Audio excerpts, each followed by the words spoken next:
Okay, so let's move to question 13, which is a question included by Linux. Okay, so let's start with finding the domain of the function. So this is what we have learned in term 1, which is for the len function, the exhibition inside the len, okay, ax plus b. So the domain all the time ax plus b has to be greater than 0. So this is for finding the domain of len. So I'll take the expression, make it greater than 0 and see what the values I will get. So in here x greater than 0, this is for x it will be r, but for len x it will be x greater than 0. So my domain it will be x greater than 0. Okay, so directly f prime, this is a product of two functions, okay, which is the derivative of the first one, which is 1 multiplied by the second one, then x.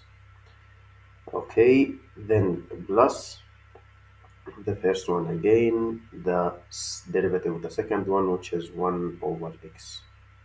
The derivative of what's inside the len over what's inside the len. Now let's simplify this. This is len x plus 1. Let's make this equal to 0. Okay, so len x is equal to minus 1.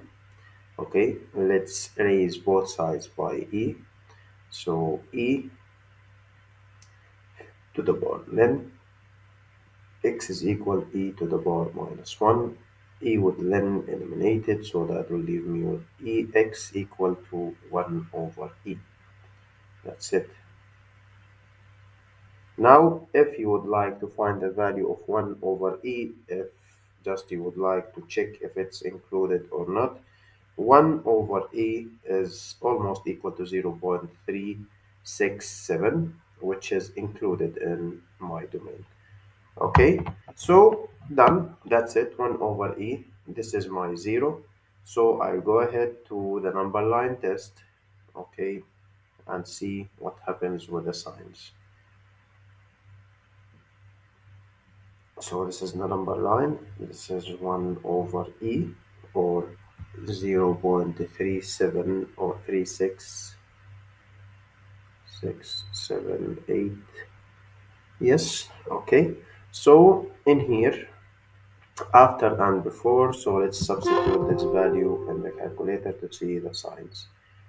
Okay, so in here, okay, now before 0.3, now actually in here we have something which is we cannot put this like on the number line like this. It's not open from this side.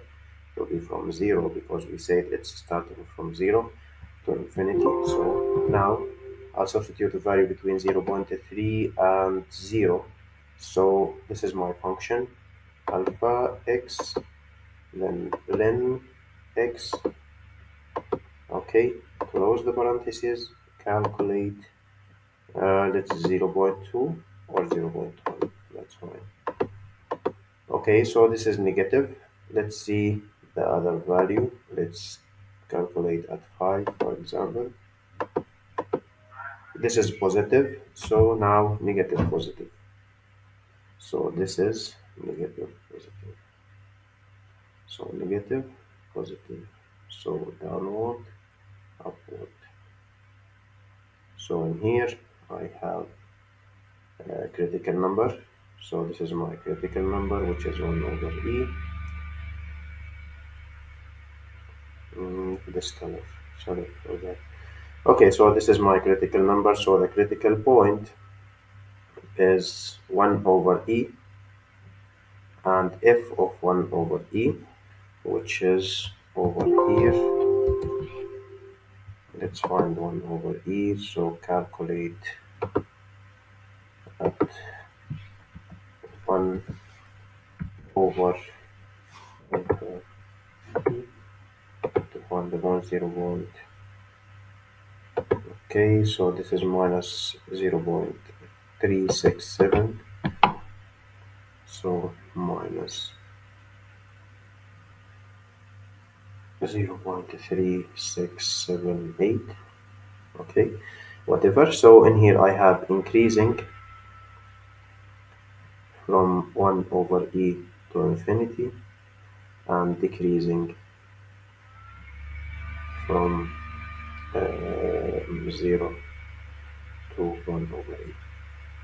Okay, now just let's see what will happen beside the 0. Because usually for the len we have a vertical asymptote from the right of the 0, which is minus infinity. But if we have x with it, what will happen? So to do this, I can study limit x tend to 0 from the right of x multiplied by len x. Now, once you substitute, this is going to be 0 multiplied len 0, which is infinity. So 0 times minus infinity. So I cannot do this, or this is undeterminate form. So indeterminate form, in here we can use the L'Hopital rule, okay, which is in here I can flip this function. So limit x tend to 0 from the right. This is what we have learned in term 1 over 1 over x. Let's flip this, for example. So after substituting, this is going to be equal to minus infinity over infinity, which is also indeterminate form.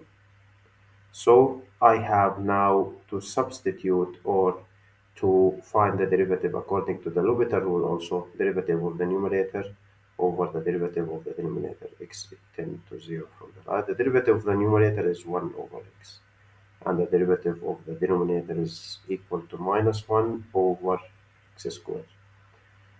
So now, after flipping this, so this is going to be equal 0 from the right. So this is going to be equal to minus x squared after flipping this. So minus x squared over 1 multiplied by 1 over x. This is going to be equal to minus x. Substitute the 0, so it will be minus 0, which is 0. So it will be only 0. Okay, so it's a point. Whatever. So let's go ahead and continue finding the second derivative. Let's see how we can find this. So let's do this. So f double prime, this is equal to what? F double prime. Where is our first derivative? That's it. Then x plus 1. Okay, so let's find this. Now just let me check if I substitute correctly. Oh, okay.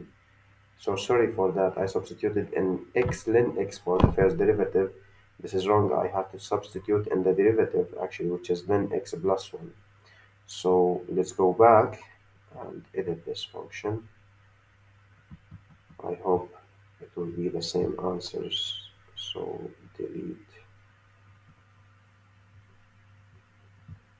plus 1.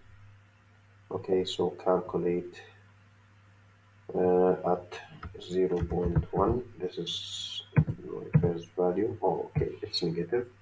And calculate at 5. This is positive. Okay, so thanks God. So in here it's negative, positive, the same thing. Okay. Now for calculating the critical point, it's correct what we have.